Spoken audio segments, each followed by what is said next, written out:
আজকে একটি আমের ডেজার্ট বানিয়ে ফেলি। আমের সিজন প্রায় শেষই হয়ে এসছে। আজকে আমি বানাবো ম্যাঙ্গো চিজ কেক।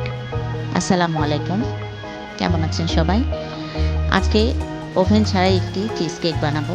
এর জন্য প্রথমে 1 কাপ পরিমাণ দুধে আমি 1 চা চামচ আগার আগার পাউডার, 1 চা চামচ চিনি দিয়ে এটি চুলায় দিয়ে গরম করে নেব।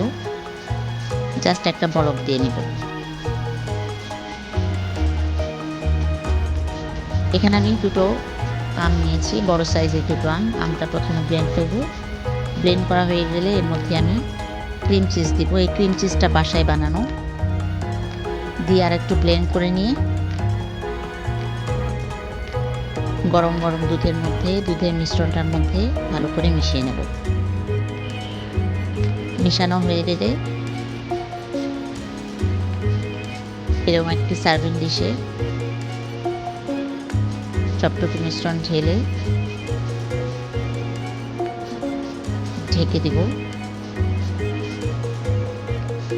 বাতাসটা বেরিয়ে যাওয়ার জন্য একটু ফুটা করে দেব। এটা ফ্রিজে অথবা নর্মাল টেম্পারেচারে রাখলে 2-2.5 ঘন্টা রাখলে এটা জমে এরকম হয়ে যাবে। খুবই মজাদার।